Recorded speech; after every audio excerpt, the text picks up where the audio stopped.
I welcome you all to MOOC's course entitled Community Engagement and Social Responsibility. I will be discussing Unit 5 today, entitled Research and Innovation in Community Engagement Related Issues. This unit has two modules. The second module is about rural distress, rural poverty, impact of COVID-19 on migrant laborers, and mitigation of disaster. Module 2, Part 4. In fourth part of Module 2, we will be studying about rural poverty and its causes. In the previous part of the module, we studied consequences of rural distress and suggested solutions to it.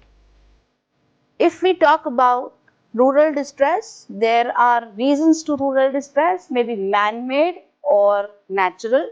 Most of the time it's man-made because humans are working on something and they are having some output which is actually not desirable for some of the areas. Now, if there are reasons, there are consequences to it. There are suggested solutions to it. But the consequences to rural distress, one of the consequences to rural distress is rural poverty, which is actually the vicious circle where if one person is in poverty, it takes him years to elevate himself from the vicious circle of poverty. So how do we define it? Rural poverty refers to the poverty in the rural areas as well as the variables that contribute to it, such as rural society, rural economics, and political systems. So, if a person living in the rural area is not able to have basic needs fulfilled, we can say the person is below the marginal level and hence is living in the poverty. What exactly defines the rural poverty can be understood with the help of the Maslow's need hierarchy, which says there are 5 important needs that a person looks for in his life to satisfy. The level of needs starts from the physiological needs. It moves to the safety and security needs. Then a person looks for the belongingness needs and then moves up to self-esteem needs and finally look for the self-actualization in his life. The Maslow said that these needs move in a hierarchy, that if a person is able to fill the bottom need, then he would be able to climb up to the next level. Unless he is fulfilling the basic needs, most of the times it happens that basic needs that are not fulfilled, he won't be move up or he won't be able to climb up to the next level of the need. However, there are exceptions to it. Exceptions in the form of hermits and recluse who look only for the self-actualization without bare minimum food, water and clothing and anything. They can live their lives without the physiological needs. They don't want belongingness. They are looking for only the self-actualization. But there are exceptions to it. So there are assumptions to this particular model. But largely, if a person is talking about the pyramid, how it moves up, the physiological needs fall at the bottom. Unless these are fulfilled, the person would not move to the safety and security needs. So, poverty is explained from Maslow's need hierarchy, where the basic needs of the human being are not fulfilled. That says the need of shelter, the need of food, the need of clothing. These 3 needs are left unfulfilled. So, if a person is not able to have a meal of at least 2 times in a day and a breakfast, then the person is not able to at least spend something that he can eat. He is said to be in poverty. If the person is not able to have shelter but is able to have food, then we cannot say that he is living in poverty. We can say that he is at least able to feed himself. So the poverty talks about that there is no food available or there is no buying power for the food, then it is the poverty. And such kind of condition existing in rural areas, which is the result of the financial distress or the rural distress the people are facing, then that is known as rural poverty. So, international community faces a challenge in eradicating rural poverty through effective and economic role. This has been seen from number of years that that majority of the nations in the country are facing the problems that 10 to 30% is the population in some areas which are under the rural poverty. There are some more areas which are more in poverty, from 50 to 90% of the population in the rural poverty. So this condition of the poverty is difficult to be sorted by not many organizations around the world with their economic policies. Other local issues like lack of infrastructure, geographical hurdles, inadequate market access, a shortage of non-motorized loading carrying wheeled vehicles, and opening of economies of trade, foreign trade, again are some of the reasons to the rural poverty. So what we can see here as map, which is a world map, which shows that which of the areas of the world are under the poverty, which say the rural extreme poverty head count at $1.9 a day. Red color is highlighting that more than 50% of the population is under the rural poverty. They are not able to have the earning of more than $1, $1.9 a day. That is most of the parts of the Africa. Even if you move to the orange part, which can be seen in our country, that is India, and uh, in South America, you would be able to say that here 10 to 30% of the population is under rural poverty, where they are not able to have a bare minimum earning of $1, 1.9 a day.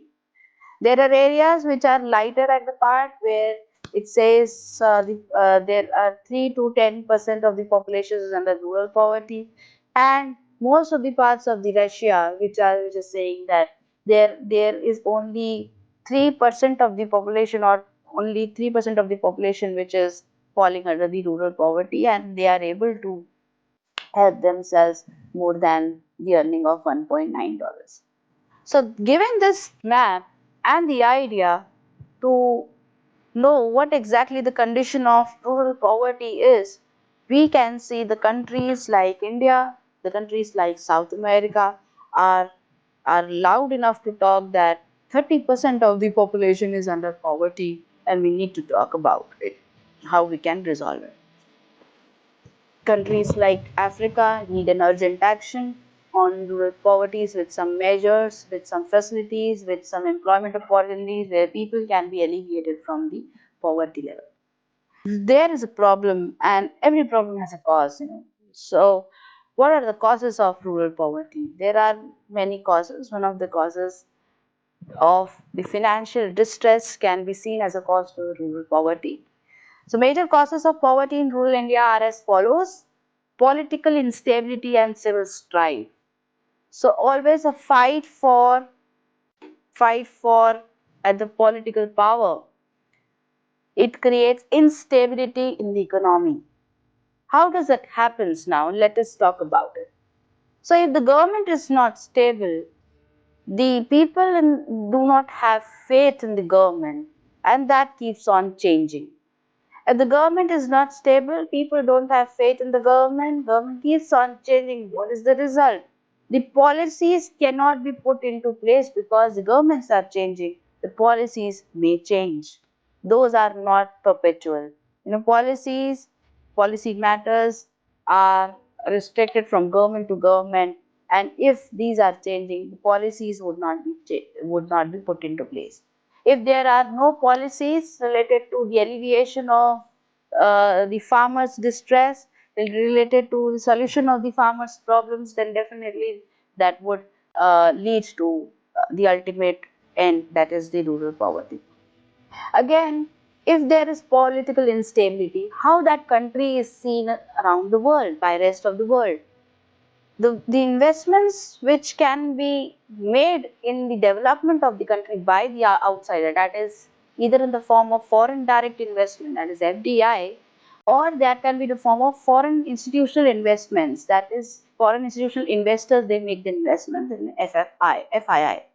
So they won't be coming to the country and investing because the political power is not stable.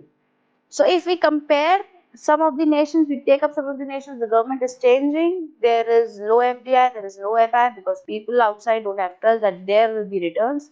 And if we look at the country inside, the policies are not in place because they keep on changing, and hence that is not providing problems to different solutions, providing solutions to different problems of the rural areas. Again, another major cause of poverty is systemic discrimination on the basis of gender, race, ethnicity, religion, and caste. So, when I say systemic, I mean that it is spreading, you know, it is spreading from one area to another area and leading to a vicious circle which is causing to the herd behavior. People move in herd and take out an action. I mean, do some action.